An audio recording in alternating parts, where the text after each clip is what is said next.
E a palavra que Deus colocou no meu coração já de algum tempo é eficiência. Então, sobre isso, eu já vou pregar no Profetizando para a gente poder entender, à luz da Bíblia, o que é ser eficiente. Só para você ter uma ideia, uma noção, no dicionário, uma das definições é: eficiência é uma virtude ou característica de ser competente, de ser produtivo. Olha isso aqui, de conseguir o melhor rendimento com um mínimo de desperdício. Ou seja, é fazer mais com menos. Porque muitas pessoas se vangloriam e falam: pastor, está aqui, consegui, comprei, conquistei. Mas qual foi o custo dessa conquista? Qual foi o custo desse sucesso? Muitas vezes, até no nosso ministério, nós temos um sentimento de: a igreja está uma bênção, está cheia, está lotada, olha como ela prospera, olha como ela está espiritualmente vibrante, mas dentro de casa, a nossa casa está toda desfacelada, porque a gente não teve tempo para casa, porque estávamos investindo no ministério. Que sucesso é esse? Nenhum sucesso na tua igreja vale mais do que o sucesso dentro de casa. Então, a gente de fato está sendo eficiente? Uau! E eu quero ministrar sobre isso hoje, para a sua vida, sobre a real eficiência. Abra comigo a sua Bíblia em Mateus, no capítulo 7, versículos 24, 25, 26 e 27. É um texto muito conhecido da Bíblia. É uma música, né? Não construa sua casa na areia, não construa na beira do mar, mesmo que pareça firme, é impossível que ela fique, a tempestade a vai derrubar. A rocha é um lugar de construir, um alicerce forte que não vai cair. As tempestades vão e vêm, mas a paz de Cristo tu tens. Você já conhece a música, agora vamos ver se você aplica ela na sua vida. Mateus capítulo 7, versículo 24 diz assim: todo aquele, pois, que ouve as minhas palavras e as pratica, será comparado a um homem prudente que edificou a sua casa sobre a rocha. Caiu a chuva, transbordaram os rios, sopraram os ventos e deram com ímpeto contra aquela casa, que não caiu, porque fora edificada sobre a rocha. Todo aquele que ouve as minhas palavras e não as pratica, será comparado a um homem insensato que edificou a sua casa sobre a areia. E caiu a chuva, e transbordaram os rios, sopraram os ventos e deram com ímpeto contra aquela casa, e ela desabou, sendo grande a sua ruína. Agora olha essa sabedoria de Eclesiastes, capítulo 4, versículo 6, diz assim o texto: melhor é um punhado, é uma mão cheia e ter descanso, do que ambas mãos cheias de trabalho e correr atrás do vento. É melhor eu estar com uma mão cheia, mas a outra está vazio, e eu tenho paz de espírito e descanso, do que eu viver com as duas mãos cheias, com o calendário sempre lotado, sem ter tempo para nada, mas o que a Bíblia chama isso é correr atrás do vento. Se você ama a palavra de Deus, diga: eu amo a Bíblia. A primeira coisa que você precisa entender é: a igreja não é o único local que te discipula. Se você ouve a rádio, se você assiste a televisão, se você vai para um colégio, o seu local de trabalho, os seus relacionamentos, eles são ambientes, eles são estruturas que de alguma forma moldam a sua forma de agir, a sua forma de pensar, a sua forma de fazer as coisas. E geralmente a forma que o mundo instrui a gente a se comportar, geralmente é contrário ao que a Bíblia diz que devemos fazer. Quer ver uma das coisas para mim, que é uma das coisas mais perigosas que a cultura de hoje nos ensina, que é contrária à Bíblia? É a nossa noção de sucesso. O que é ter sucesso hoje? Muitas pessoas vão dizer que ter sucesso hoje é você acordar às 5 da manhã enquanto ninguém acorda, às 4 da manhã enquanto ninguém acorda, começar mais cedo o seu dia, fazer exercício, ir para um para uma bacia cheia de gelo e água e mergulhar na bacia cheia de gelo e água e assistir às 5 da manhã uma live, uma mentoria e vir para cá. Nos dias de hoje, os grandes formadores de opinião sobre sucesso falam que enquanto está todo mundo dormindo, você tem que estar acordado. Eu já fui para uma palestra desse de um coach, não tenho nada contra, a não ser algumas metodologias que são impostas, porque ele pegou uma foto da cidade de São Paulo à noite, dos prédios, e tinha umas 3 janelas com a luz acesa. Ele falou, tá vendo aqueles ali? Aqueles é quem vão ganhar na vida, é quem vai prosperar na vida, é quem vai ter sucesso, é quem vai ganhar muito dinheiro, porque enquanto está todo mundo dormindo, eles estão acordados, trabalhando. Ou seja, hoje, nós dizemos que sucesso é quem submete o seu corpo, é quem submete a sua família a um estresse, a um desgaste, em nome da frutificação, em nome de um salário maior, de entradas maiores, de recorrência maior. Só que a Bíblia ela vai nos ensinar que a gente não precisa matar a saúde e acabar com a família para a gente ser frutífero. Eu não estou falando que é para a gente parar de trabalhar duro, que é para a gente acordar cedo e entregar e dar o máximo. Não é isso, porque a Bíblia e Deus, quando faz um homem, ele faz um homem e fala assim, ó, crescei, multiplicai, domine a terra, trabalha. Deus se alegra quando nós crescemos, quando nós produzimos, quando nós frutificamos, quando nós crescemos. Só que Jesus ele começa a oferecer uma sabedoria alternativa. O que ele está falando é, dá para ser produtivo de um jeito bíblico. Dá para ser produtivo de um jeito correto. Dá para ser produtivo sem comprometer os resultados. Então, nós fomos criados por Deus para produzir e para multiplicar. Mas Jesus está montando, existe um caminho melhor para a produtividade e para o sucesso. Na cultura do mundo, é celebrado a correria. Na cultura do céu, é celebrado a sabedoria. Sabedoria é construir um império sem destruir o castelo. Sabedoria é ter sucesso financeiro sem falência familiar.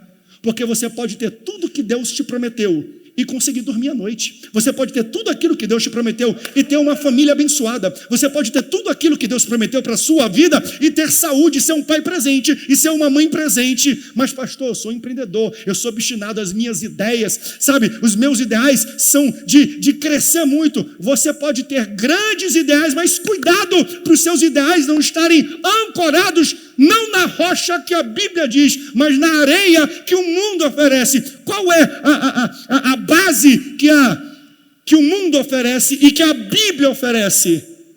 Um vai dizer que o crescimento e o sucesso vem quando você trabalha duro. Aí a Bíblia vai ensinar que sucesso é quando você trabalha sábio. Não é correria apenas, tem que ter esforço, mas a Bíblia oferece sabedoria. Melhor um punhado e a outra mão vazia, mas eu ter paz de espírito, mas eu ter tranquilidade, mas eu ter descanso, do que ambas as mãos cheias e correr atrás do vento. Estou cheio de coisa para fazer, então não posso dormir. Estou cheio de planos para amanhã, então não posso comer bem. Estou cheio de coisa, então não posso ficar com a família. Estou cheio de coisa para fazer, então não posso ir para a igreja. Estou cheio de coisa para fazer, então não tenho tempo para estar com os meus filhos. Ei, cuidado. Talvez você não esteja trabalhando pesado, você esteja trabalhando errado. Isso é o que a Bíblia chama de correr atrás do vento. De pessoas que vão dizer assim, ó, de pessoas que se matam para trabalhar e acabam com a sua saúde, aí ganham dinheiro e torram todo o dinheiro para recuperar a saúde, correndo atrás do vento. De pessoas que falam assim, mas eu estou no momento mais produtivo da minha vida, mas eu estou no momento mais sábio da minha vida, então eu preciso priorizar a minha carreira do que a minha família, pastor. Mas lá no futuro eu estou construindo dinheiro para dar para a minha família um futuro melhor. Aí ele chega no futuro e ele não tem família, porque ele estava tão ocupado com o trabalho, porque ele estava tão ocupado com a empresa, porque ele estava tão ocupado em ganhar dinheiro, que a esposa foi embora, que os filhos se distanciaram. De que adianta eu querer um futuro melhor para uma família, que quando eu chego no futuro, nem a família mais eu tenho. Os seus filhos não querem uma segurança no futuro, eles querem um pai no presente. Só que para eles terem um pai no presente, você tem que estar em casa. Melhor do que eu ter um conforto no futuro é ter um pai no futuro.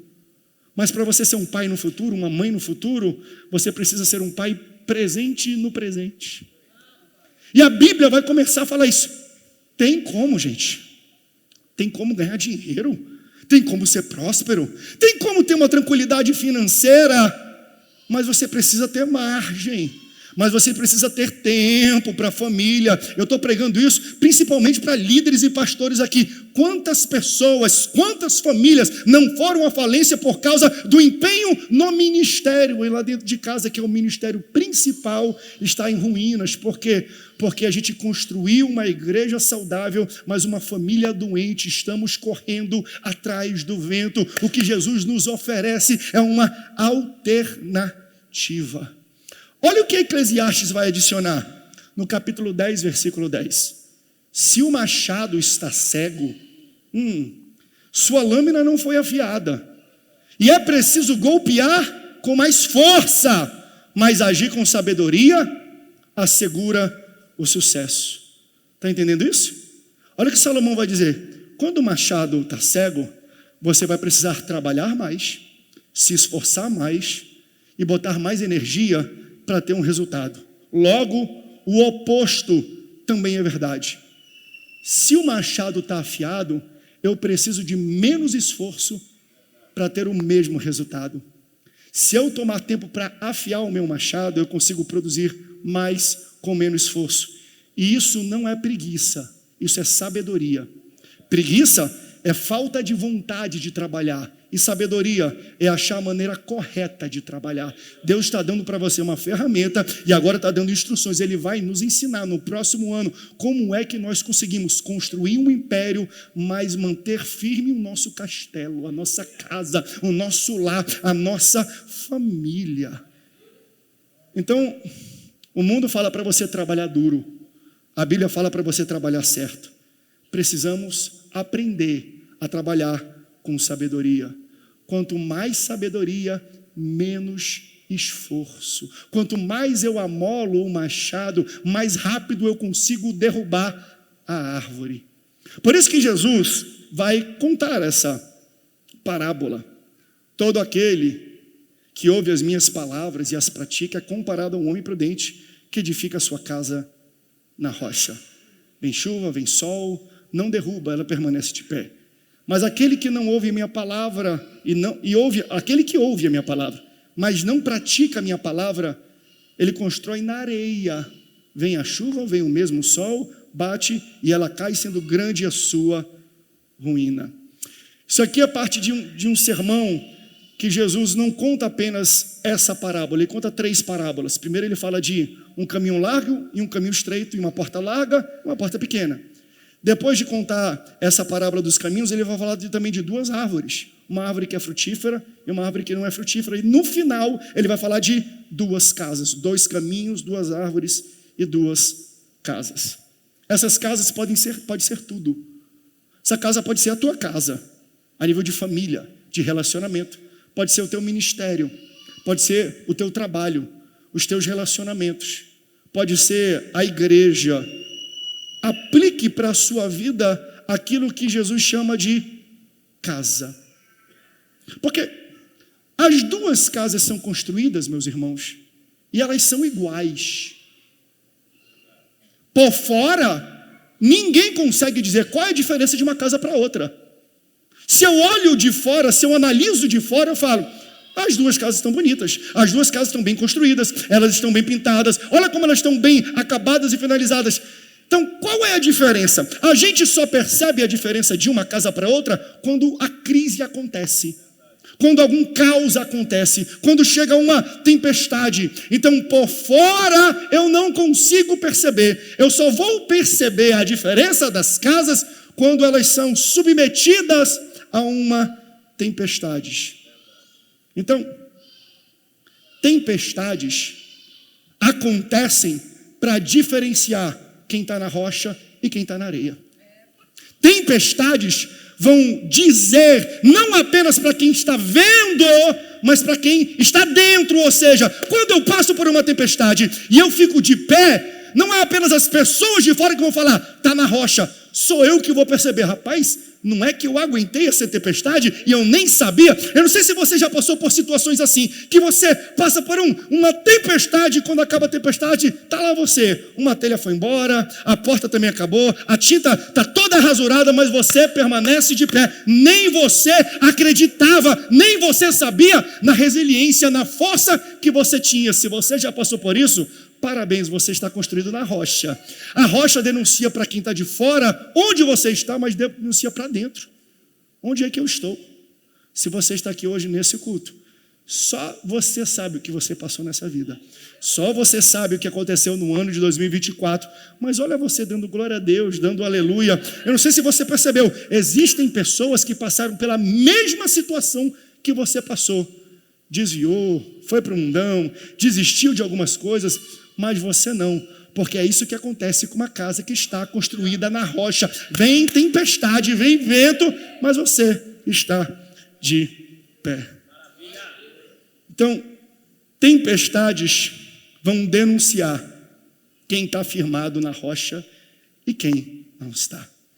Veja que Jesus fala que as duas casas foram construídas, mas ele não menciona o esforço do construtor.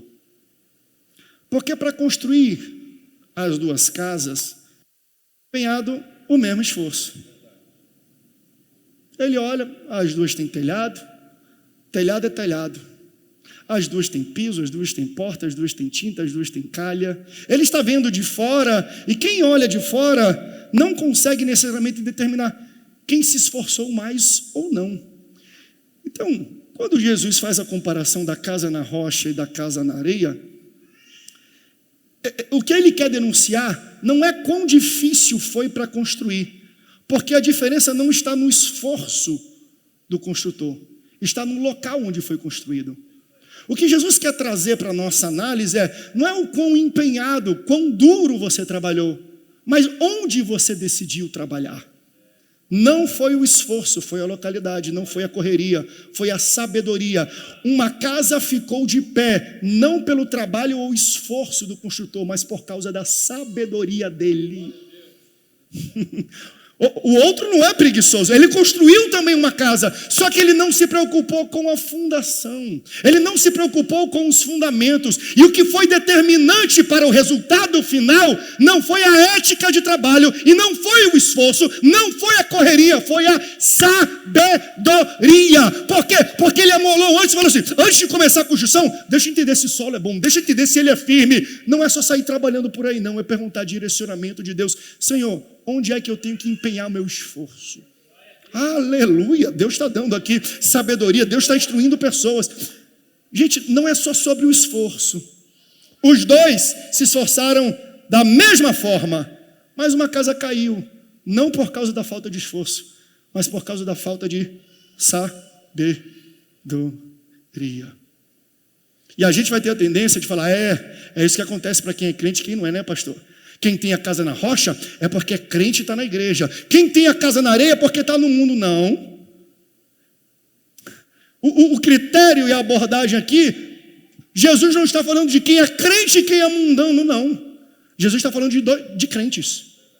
Crente que constrói na rocha e crente que constrói na areia. Como? Porque ele fala, aquele que ouve as minhas palavras e pratica, constrói na rocha. E aquele que ouve as minhas palavras e não pratica, os dois ouviram a palavra.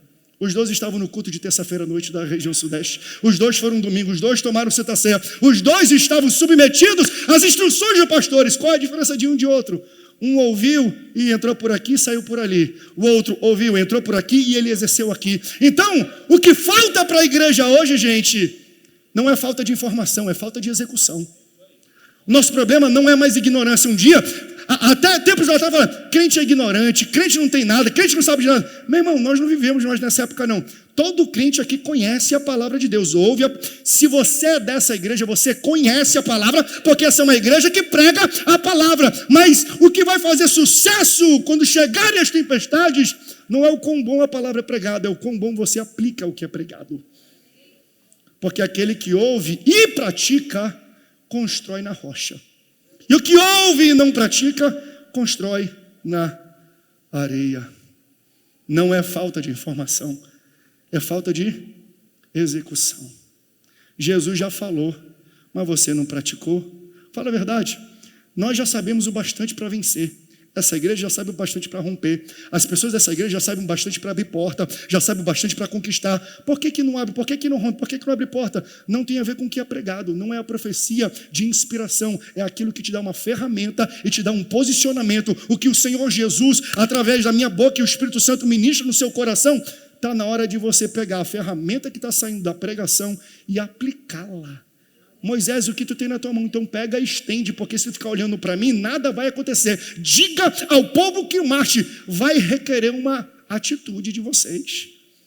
E se Deus quiser, Ele faz. Não, pega o cajado e levanta. Está na hora de você profetizar crendo, mas você tomar uma atitude. Aleluia. Então, gente, sabedoria é conhecimento colocado em prática, é inteligência aplicada. Você já sabe bastante, mas só vai ter efeito na sua vida se você aplicar.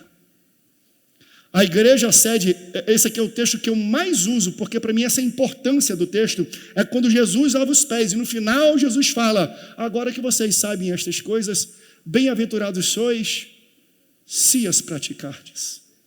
Jesus lava pé, Jesus ensina, Jesus senta, Jesus dá um sermão, e no final ele fala, está vendo a bênção que vai vir nisso aqui? Só acontece se você praticar. Então, o nosso vício de sair de um culto como esse e falar, pastor, fui abençoado pela sua pregação. Mentira, não foi. Porque a tua bênção não chega ao ouvir a pregação, chega quando você pratica o que foi pregado. Então, e eu sei que é natural da gente dizer, não estou falando que você está errado, é natural da gente falar, fui abençoado por aquela palavra, mas não existe palavra que te abençoa. O que te abençoa não é palavra, é prática, é colocando, é aplicando o que foi. Agora que vocês sabem estas coisas, vocês só serão abençoados se as praticardes. Tem alguém que está disposto a praticar essa palavra que está sendo ministrada? Então, Deus vai nos dar sabedoria, vai nos dar instrumentos, vai nos dar instruções para a gente construir tudo. O que é uma casa? É tudo. Casa é um relacionamento. Quer ver? Deixa eu colocar aqui alguma sabedoria para os solteiros aqui que estão namorando. Solteiros que são comprometidos na casa de Deus. Primeiro, não se relacione, não namore alguém que não ouve o Espírito Santo. Você ouve, você tem o Espírito Santo? Não se relacione com alguém que não tem e não ouve o Espírito Santo. Por quê, pastor? Porque é jugo desigual. Não é só, jugo desigual, é namorar crente. Não, vai muito além disso. Sabedoria, é o que o Paulo vai falar sobre jugo desigual. Bota a foto do jugo desigual para mim aí, só para o pessoal entender. Isso aqui é sabedoria para relacionamentos, jovens. Está vendo isso aqui? Essa peça de madeira que liga os dois animais é um jugo. Por que jugo desigual? Porque você tem um cavalo e um jumento. Só que se o cavalo tem um passo, um touro, mas eu vou chamar de cavalo. O cavalo tem um passo. O touro tem um passo, tem um ritmo, tem uma cadência, tem uma velocidade. O jumento tem outra. Um tem um temperamento e o outro tem um outro temperamento. Mas eles estão ligados. Sabe por que é jugo desigual? Porque o dono do touro vai chamar o touro e o touro vai vir, mas o jumento não vem. Por quê? Porque o jumento não se submete à mesma voz. Está namorando com alguém que não ouve a voz do Espírito Santo, cuidado, por quê? Porque o Espírito Santo vai falar assim, vem para a igreja, só que o jumento do teu lado não quer ir para a igreja, aí você não vem. Aí o Espírito Santo fala assim, oferta na casa do Senhor, só que você não oferta porque o jumento ao qual você está ligado, diz não dá oferta, vem servir, vem cantar, só que a jumenta que está do seu lado, não gosto de cantar. Esse é o problema do jugo desigual. Você está ligado a uma pessoa que não ouve a mesma voz que você ouve e não se submete ao mesmo direcionamento. Aí você quer isso, só que você não vai. Por quê? Porque você está preso a um jumento. É por isso que Paulo depois vai falar assim, ei, quer servir? É melhor você nem casar, é ser solteiro. Aí eu vou adicionar um ditado popular para poder corroborar com Paulo. Melhor só do que do lado de um jumento. Está entendendo isso, meus irmãos? Quem está entendendo agora, a Deus? Mas veja, pastor, não tive sabedoria, mas sabedoria nunca vem tarde. Tem um segundo estágio de sabedoria. Por quê?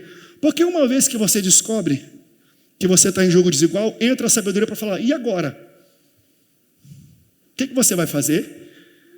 porque você não tinha discernimento, ok. Quando você entregou o seu coração, você não conhecia plenamente ele, não sabia daquilo que a Bíblia está ensinando. Ou seja, o seu conhecimento era muito pequeno, mas você já se aprofundou no relacionamento.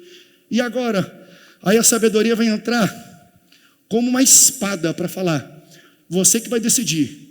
Uma ou outra decisão vão doer, mas você quer uma dor temporária em acabar o relacionamento, ou você quer dar uma dor permanente em continuar no relacionamento?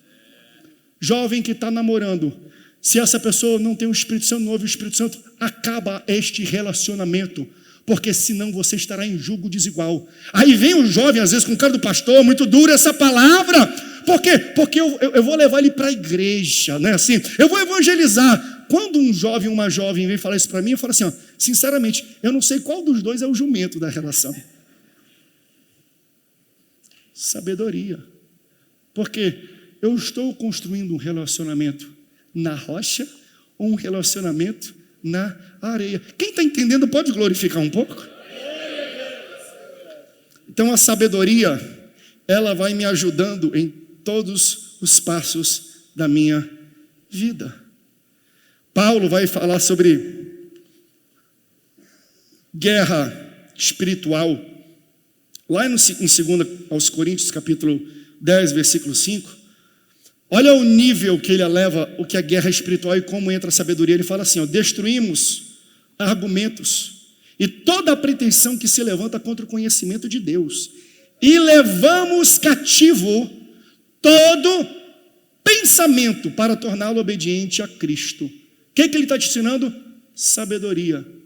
O que ele está falando aqui é: leve todo pensamento cativo, prenda, descarte, jogue no lixo, joga para fora da sua vida algo enquanto é pensamento.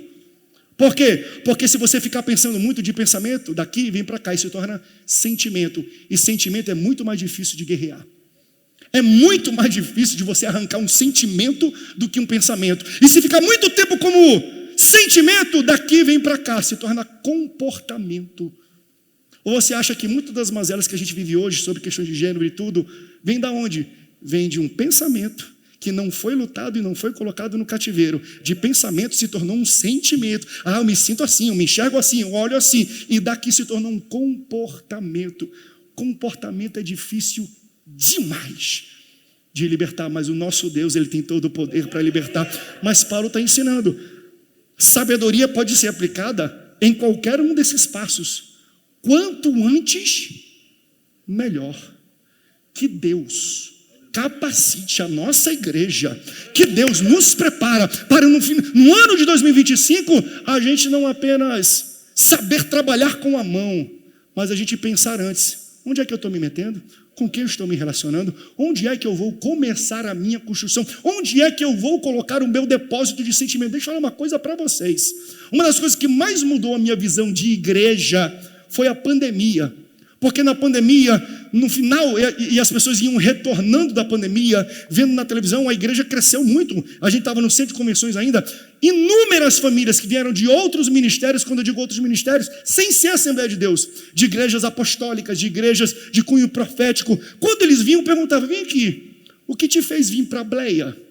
Porque a Assembleia de Deus era meio turvo para eles, eles não sabiam o que esperar da Assembleia de Deus, achavam estranho. O que te fez vir para cá? Eu pensei que eles iam falar, porque prega muito, pastor, porque o louvor é maravilhoso, porque tudo. Ele falou, não, sabe por quê? Primeiro, a gente foi para a festa de vocês e viu que vocês completaram 80 anos. Vocês são uma igreja que tem história, vocês têm lastro, vocês têm histórico. Primeira coisa, por quê? Porque eu quero procurar uma igreja para depositar a herança, a riqueza e o patrimônio de fé da minha família.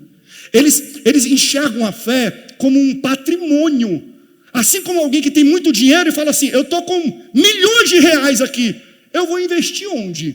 Eu vou botar em Bitcoin, que um dia está aqui, outro dia está aqui, outro dia está aqui. Aí um cara fala alguma coisa, ela cai para cá. Ou eu vou colocar nas ações da Petrobras, eu vou colocar nas ações da Itaúsa, por quê? Porque há 50 anos só cresce. Eu vou pegar algo estável, que tem lastro, que tem histórico, ou eu vou colocar na mão de qualquer pessoa que vem para cá e muda para cá, e vai para cá e muda para cá, e vem para a igreja, e vem para cá, vem para cá. Falou assim, então existe um histórico, existe uma vivência, existe uma estabilidade. Ei, meu irmão, minha irmã, onde é que você está depositando a herança, o patrimônio do seu tempo e das suas emoções. Estuda bem. Tenha sabedoria antes de você iniciar qualquer processo de conhecimento. Pode subir aqui os músicos, pode tocar bem baixinho aqui, que eu já vou aterrissar esse avião aqui. A Bíblia é a melhor bula, é o melhor caderno, é o melhor direcionamento de instruções para a gente ter uma vida com eficiência.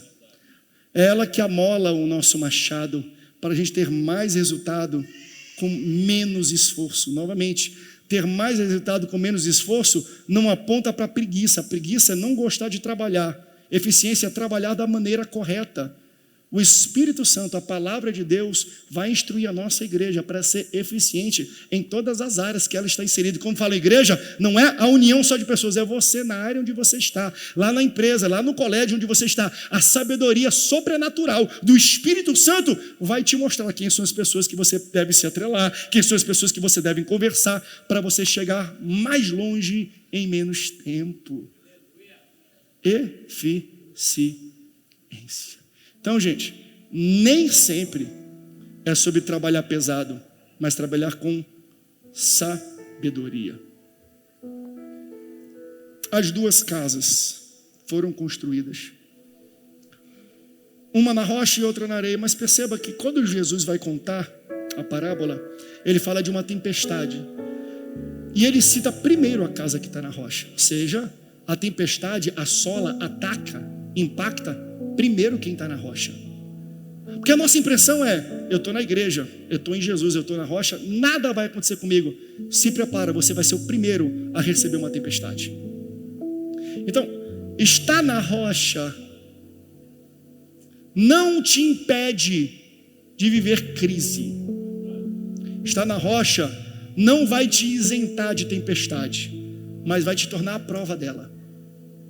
Você vai passar por tempestade? Vai. Mas vai permanecer de pé em nome de Jesus. Você vai passar por crises? Vai. Mas você não vai cair na crise, você vai ficar à prova de crise. Pode vir tempestade. Deus vai fazer pessoas à prova de tempestade, à prova de dilema, à prova de drama, à prova de crise. Pode acontecer tudo nessa vida, mas você vai permanecer de pé, não porque você é esforçado, mas porque você foi sábio. Eu vou construir numa fundação que não se abala. Não tem a ver com o teu esforço, tem a ver com a tua sabedoria. Não é isso que deu sucesso para o grande rei sábio Salomão? Salomão era um menino quando ele sucedeu seu pai Davi. Uns vão dizer que ele tinha 16, 17 para 18 anos, 15 anos, por aí, nessa idade. Davi foi o maior rei de Israel. Davi assumiu o trono e quando ele entregou 10 vezes maior. Olha a expansão que o homem fez. Ele até hoje é uma figura venerada, o maior rei de Israel, estrela de um homem segundo o coração. Como é que você sucede um homem segundo o coração de Deus? Daí o texto diz que quando seu pai morre e ele vai assumir, ele vai para o altar em Gibeon para entregar um sacrifício, que era o que os homens faziam, sacrifício de animais nessa época, entregar uma oferta, e ele oferece 1000 bois. Veja, um boi Deus já aceitaria, que era o que era requerido para um homem, só que ele lembrou, o meu pai fez 500, então vou fazer o dobro do meu pai e 1000 vezes mais do que um homem comum. Ele entrega uma oferta. Naquela mesma noite ele vai dormir no palácio, Deus aparece em sonho e Deus fala, gostei. Deus gosta quem se esforça. Deus não é contra esforço, mas é o esforço correto, é o esforço com sabedoria. Gostei do teu trabalho, do teu esforço, gostei. Pode me pedir o que você quiser, que eu te darei. Isso aqui é poderoso. Sabe por quê? Porque você não vê na Bíblia Deus falando isso para ninguém. Deus fala para Abraão, Abraão, faz o que eu te falo. Isaac, faz o que eu te falo. Jacó, faz o que eu te falo. Davi, faz o que eu te falo. Moisés, faz o que eu te falo. Mas para Salomão, fala para mim que eu vou fazer. Aí ele fala assim, Senhor, depois leia na sua Bíblia, dê ao teu servo sabedoria para discernir entre o certo e o errado. dê ao teu servo sabedoria para julgar. Julgar no sentido de administrar, governar esse tão grande povo que não é meu, que é teu. E é uma coisa que nós temos que entender. Pastor, Salomão foi o homem mais sábio que já pisou no mundo. Abre um parêntese. Existem sabedorias distintas. Porque você já viu os erros e as burradas que Salomão fez com mulheres? Eu nunca vou fazer esses erros, mas ele fez. Isso quer dizer que eu sou mais sábio que Salomão? Com família e mulher, sim. Porque a sabedoria que ele pediu foi para julgar o povo. Então Deus falou assim: antes de ti nunca houve, depois de ti nunca haverá alguém tão sábio para fazer aquilo. Sabedoria para governar. Pensa num homem que governou com sabedoria. Tanto que quando acabou esse sonho, Deus falou assim: assim tu será o homem mais sábio.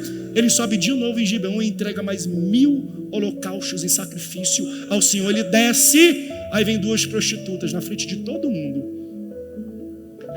Filho é meu, filho é meu. A sabedoria do cara: traz a espada, corta no meio, pronto, está resolvido a parada. Metade para um e metade para outro. Aí a mãe de verdade falou assim: não, dá para ela, de modo nenhum, não mateis o menino, dê para ela o menino vivo e não o mateis. A outra falou: não, nem eu nem ela, pode cortar no meio. Aí a sabedoria veio e falou assim: dá para a primeira, porque essa é a mãe verdadeira. E o texto fala: e toda Israel. Veja, não é metade, não é 30%, não é margem de erro de 3 para mais, 3 para menos. O ibope foi feito 100%. E toda Israel temeu e tremeu. Tamanha a sabedoria de Salomão. O que governantes hoje passam a vida inteira para ganhar, chamado popularidade, Salomão ganhou com um ato de sabedoria. Por quê? Porque isso chama-se eficiência. Pessoas trabalham anos, governantes trabalham anos para chegar no patamar que Salomão conseguiu com uma resposta: eficiência.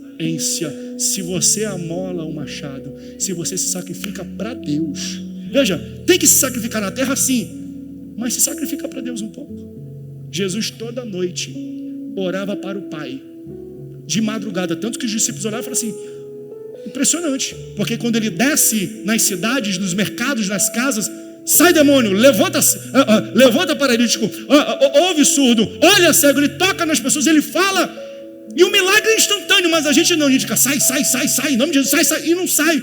Por que a gente se esforça tanto? E Jesus expulsa num piscar de olhos, no estalar de dedos. Porque antes de descer para expulsar demônio e curar enfermos, Jesus fica horas com Deus, amolando o machado. Então veja, quando eu invisto tempo com Deus, eu não perco tempo com homens. Aleluia! Nós temos que aprender isso, meus irmãos. Nós temos que investir em 2025 mais tempo com Deus. Por quê? Porque quando eu invisto com Deus, eu chego mais rápido com menos esforço. Atravessem para o outro lado. Enquanto eu vou orar, os discípulos atravessam, vêm no meio do mar. Uma tempestade, eles pensam que vão morrer.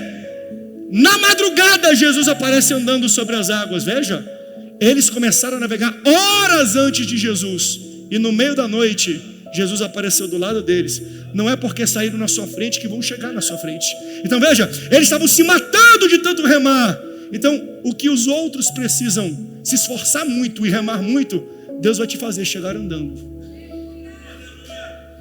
Por quê? Porque ele falou assim: atravesse que eu vou amolar o machado com o Pai. Eficiência é isso. Não quer dizer que não tem esforço, só que você vai ter que direcionar. Onde é que vai a sua construção de esforço?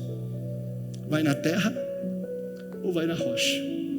Se esforce para fazer algo na rocha, que Deus vai acelerar os seus resultados. Aceleração.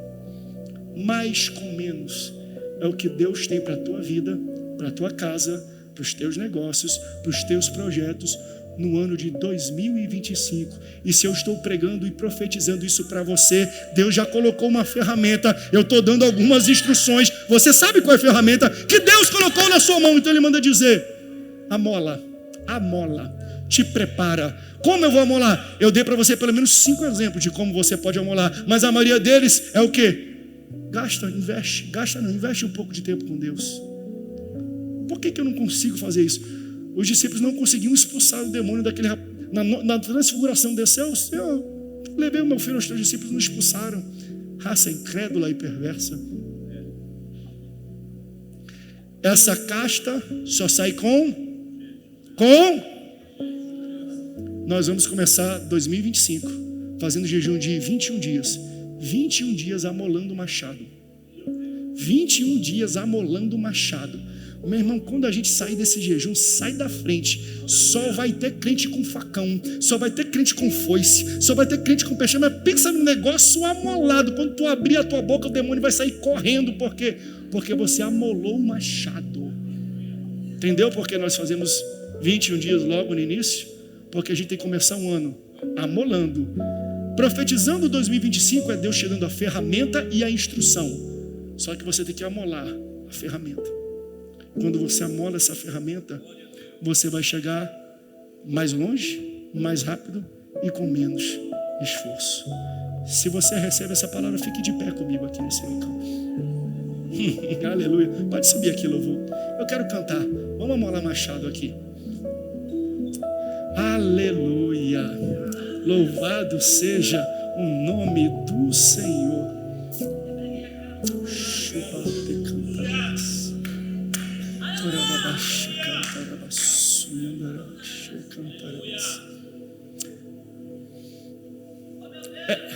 É pensar demais, e não quero me colocar no lugar de Moisés aqui, mas é parecido.